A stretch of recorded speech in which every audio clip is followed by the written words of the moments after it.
Hey guys, welcome back to my channel where I cover nostalgic, obscure, or otherwise strange content.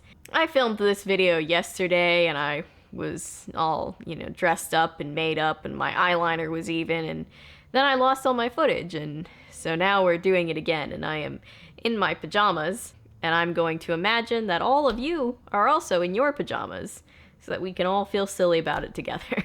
Also, thank you guys for sending in name submissions for this little monstrosity. I loved all of the name submissions so much that I put them all in a hat and pulled a name out of the hat, and that was part of the footage that I filmed last night before I lost all of that footage and realized that I had to film this video all again tonight. So you're just gonna have to take my word for it when I tell you that I randomly picked the name Gizmo out of the hat, and that is his name. Naming him after, gremlins. Since we cover a lot of nostalgic stuff on this channel, it works. So thank you for that and all other name suggestions. Now let's get into this video. Tonight I wanted to talk about something that I have not talked about at all yet on this channel, and that's video games. Because when it comes to the nostalgic, obscure, or otherwise strange, the world of video games is a goldmine. And so to prove that, I want to do my first ever commentary video on a video game by focusing on one game in particular that came out in, I believe, 1998, and it shows. It's the very first game in the Her Interactive Nancy Drew PC game series called Nancy Drew Secrets Can Kill. And I have been a huge fan of this series since I was in grade school. I still play them every now and then when I'm, stressed out and just need to chill. Some of the games are definitely better than others. Not gonna deny that at all. This was their very first attempt at a Nancy Drew game, and it is something else. So without further ado, we're just gonna start playing, and you can see for yourself what I'm talking about. All right, I'm going to play Master Detective because I am a badass bitch. Dear Dad, who would have dreamed taking a semester off to visit Aunt Eloise in Florida would result in another case? Seems a student was murdered at the high school last night, and Daryl Gray, the student council president, found the body. Good God, that's just a dead body. They dump us into this children's game, and the first thing we see is a dead guy. When Aunt Eloise heard, she rushed me right over and introduced me to the principal. He asked if I would try to find out who did it and why. My only contact is Daryl, so I'm off to solve a murder.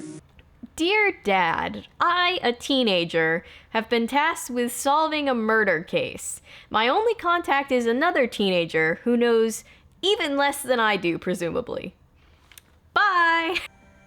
Here's a note from Aunt Eloise. The note basically says, in summary, "Hey Nancy, I know that I called you out here to solve this very important homicide, but I'm actually not going to be around to help you at all. And the key to the library, which I know you need and is very important to solving your case, is in the safe. I'm not going to tell you where it is or what the combination is. Figure that out on your own." So we're already off to a good start. You also get to use a phone card in this game because it is the late 90s. And then the combination to the safe is going to be somewhere in here. And what I love about this game, what I absolutely detest about this game, there are so many things that you can look at in this game that are so useless. Like, look it, I don't need to see these pictures, even though they're lovely pictures. I don't need to see a sewing kit that I can't do anything with. It's like, oh, there's a book over here. Is this going to be useful? Nope. It's just a picture of Florida. Over here, Aunt Eloise has a book with a hollowed out center where she keeps keys, passports, and cash like she's some kind of spy or like she's on the run from the law. See, I can use the key over here, and literally all this does is gives me one singular quarter. Oh boy, we're high rolling now, fellas. We finally find our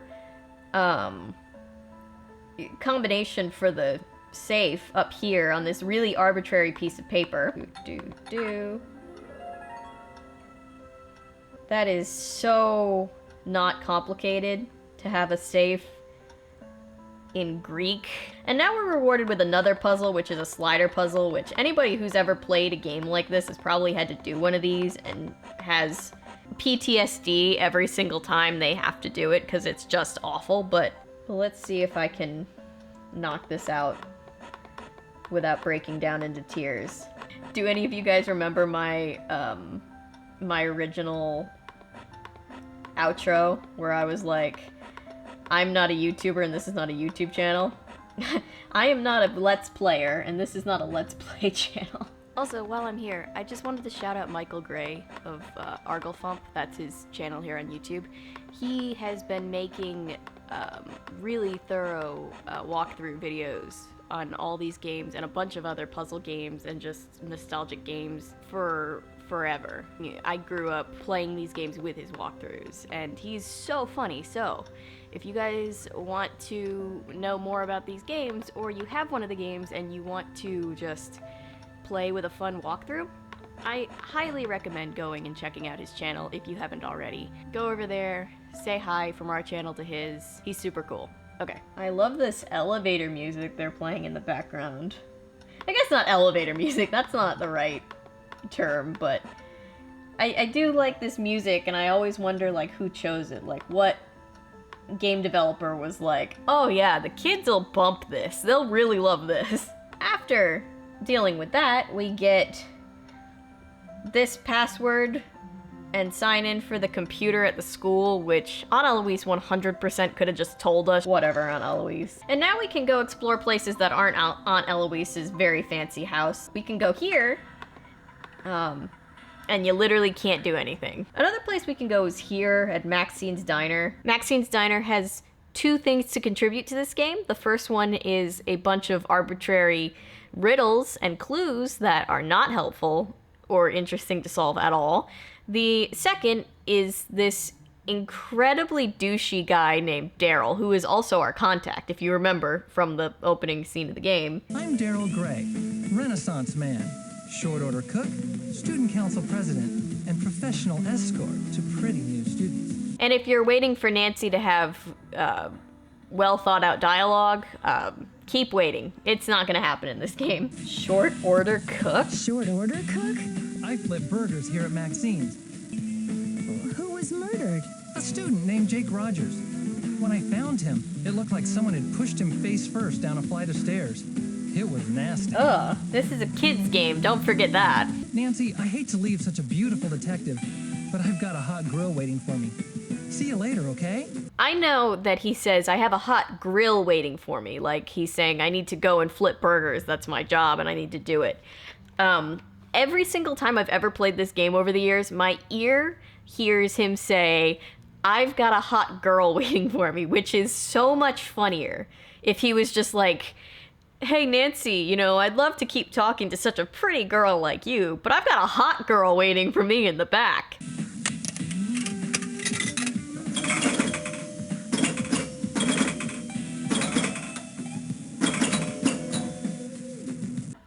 Okay. Why could I do that? Oh, and the quarter just automatically respawns in my pocket. It's a magic quarter. Now we're gonna go into the kitchen of the diner, which Daryl doesn't really care that Nancy's just wandering back there randomly, but we can do probably one of my favorite things that I get to do at all in this whole game, because it's ridiculous. Watch this. And see how we need those bolt cutters? But the bolt cutters were keeping all that noxious gas from spewing out and killing everybody. So even though this, by the way, was already very dangerous, we're going to just put a soup ladle there. Once that flawless feat of engineering is done, we can come out here and finally go to the school, which is where most of the game takes place. The worst part about this game is that it was made before they knew how to fit an entire game on one CD, so you have to continuously be switching discs back and forth just to get around on different places of the map in this game. It's very annoying. One thing about this game is a big portion of it is looking at these bulletin boards and finding all of these secret hidden messages that were apparently written by a student who was clairvoyant, but also didn't know how to just write down notes in a legible way. And so you're supposed to spend so much of your time just trying to decode all these messages that'll basically tell you stuff about the game, and it's really boring and cumbersome, and I hate it. Like, look at this. I can't read this. The game just apparently wants you to, like, flip it upside down and... Oh, and here's the next character we get to meet in this game. His name is Hulk, and his jersey number is 00? Whoa, a new girl at school. Do you realize what destiny has brought you today? Yours truly, Hector Hulk Sanchez. I know what to do if I come across a manatee. Yeah, just sneeze and it'll swim away. Is that a real thing? You sneeze and you scare a manatee away? What an arbitrary thing to put in this game. And then he does what so many characters do in this game. He just says that he has to go, and then stays exactly where he was, doing absolutely nothing. Oh, here's another person. A new face. Hi, my name's Hal. I study every face I see. To me, the face reveals a lot about the person. Why do I feel like that wasn't the appropriate thing to say in that particular conversation? Sometimes, I feel lonely and far away from my family. Aww. And Jake was someone who never made me feel welcome here. Well, how did Jake make That's you so feel sad. I feel uncomfortable speaking about this now. Please, Jake was a excuse me. meanie I'm behind bobini on my and he studies bullied must my get back to boy the Hal. library. There's one more person you can talk to in this game, and this is Connie. She's over here. Jake Rogers was a total creep. Nobody liked him. I know, he bullied my boy Hal. That bastard. So at this point, you can use a payphone in the game, and you know how Nakey Jakey and Austin McConnell both recently put up videos about how, you know, voice acting in video games can be very hit or miss, and sometimes it's just comically bad? Well, this game was one of the first that this company made, I'm pretty sure. And so this is not a criticism against them. They clearly were doing a lot with what little they had to go off of, and they clearly only had a couple of voice actors. One was Lonnie Manella. They pretty much just had her do the voices of Nancy's friends as well. When you call Nancy's friends on the phone, it's very obvious that it's the same person. This is Bess. Bess, I need some help. Any ideas? Fane residents. George, this is Nancy. Can you give me some advice? There must be some place to go where you can find out lots of information. God bless. At this point in the game, I'd like to draw your attention to the fact that Jake's locker is taped off. It has a padlock on it, which we don't know how to unlock. I'm not sure how you're supposed to figure this out, but you're basically supposed to look at you're supposed to look at the phone and basically spell out Jake's name on the keypad, and Nancy just breaks into the locker. Inside the locker, we find a Judo Today magazine, an old English essays book, a videotape case, ooh, that's empty, and a knife? Just a straight up pocket knife. Oh, and also somebody broke into the drugstore and stole something. So you would think that would be the thing that Nancy latches onto in this case, right? There was a burglary, maybe it had something to do with this murder. Nope, she's just really interested in that camera. Do you know why Jake had a video camera in his locker? And like, I know cameras were a lot more expensive and less common in the late 90s, but like, it just seems like such a non-important thing to be latching onto, you know what I mean? No. Why are you so interested in Jake anyway? Also, I really do love that Nancy's just blowing her cover straight off the bat. She's like, hey, do you know why that dead guy had this thing in his locker that is cordoned off, and I have no explanation of how or why I was in there. You know why he had that video camera in his locker? So at this point in the game, we jimmy our way into the library. Like, some of the books, you know, are useful. That medallion Connie is wearing is kanji for crane. You know, they give you solutions to different puzzles and things that you need to know. And then you just jump over here and there's just this book on crappy optical illusions that doesn't help you whatsoever. The psychology of violence. Oh my god, do I need to know about that? Why do I need to know about that, game? I'm going to do something which I forget why or like how I'm supposed to know to do this. You're just supposed to go around the side of the school because this is the teacher's lounge and Nancy needs to get into the teacher's lounge. So instead of just, you know, trying to find a key, asking for permission to go in, no, Nancy just takes this knife that she stole and just cuts a hole in the glass and straight up breaks in. Because she's such a great role model for children. This is the most ancient computer. This is like the kind of computer that we'd play pinball on. This essay looks exactly like the one in Jake's locker. No, not my boy. My boy was cheating. Wait, can I talk to Hal about cheating? Jake knew you copied your essay from that book of English essays, didn't he? Somehow, Jake found out I copied that old essay. Then he blackmailed me into doing his homework for him. Were you desperate enough to kill him? I was not happy about the situation, but I would never kill anyone. So Nancy's basically just like, hey, I heard that the dead guy knew that you cheated on your paper. Did you kill him? What is it you want now? But I've talked to you like twice. How did I piss you off that badly? I wish I knew him better. He's the only guy I'd ever consider dating. He's student council president, holds a cool job at a diner called Maxine. I don't know, girl. I think you're a little bit out of his league. Is that mean? That's mean. I take that back. I'm sorry, Daryl. Back off, Nancy. God. Can you tell me Chill about out. Connie Wa- Tell me about the robbery at the drug depot pharmacy. Why would I know about a robbery? All I know about is football. Why would I know about literally anything else but football? Literally the only knowledge in my brain pertains to football. Alright, I've basically been verbally abused by 2 of the 3 people in the school. Are you gonna be nice to me? Oh, it's you, Nancy. I'm really embarrassed to see you again. Hey, that's my guy. Yes, Daryl's father is former U.S. Senator Eugene Gray. So that thing about Daryl's dad being a big important senator doesn't come up ever again. I don't know why it's in there. Talk to you later. I must go now, Nancy.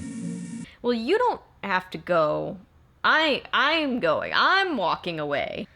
So at this point, we find out that Connie was dating the guy who died, and the guy who died was blackmailing, you know, everybody.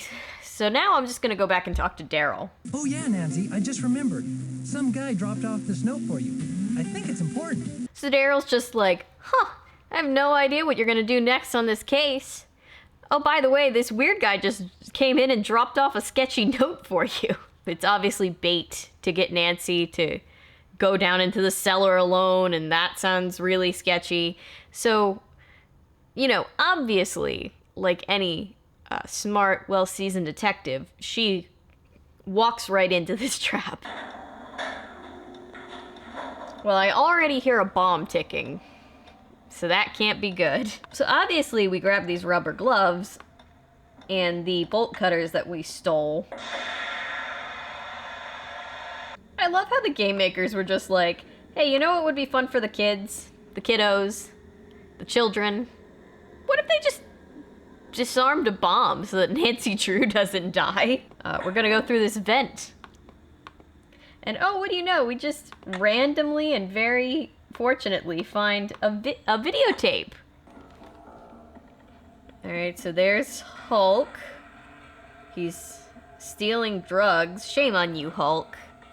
Although he's just stealing like 1 bottle. They made it sound like it was a huge loss to the drug department. Drugstore. And here's Connie.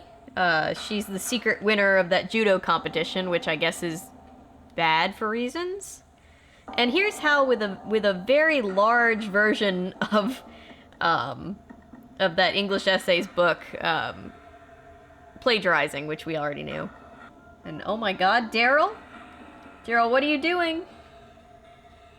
No, Daryl, that looks illegal. How did Jake get all of that footage? Like, where was he possibly filming from with that bulky camera that nobody saw him? Sorry, it's really late at night and I'm getting really, really nitpicky. So now that you know that everybody's guilty of everything, apparently, you go and one by one just confront them all and be like, "Ma, I know that you did the thing." And they're like, "Oh no, I didn't know that anybody knew that I did the thing." I know you're the unknown winner of that judo competition. Jake knew you broke into the drug depot. I saw Jake's tape, Daryl. I know he was blackmailing you. Damn. Jake was blackmailing me. Why else would I have gone out with that slime ball? He was blackmailing her to date him?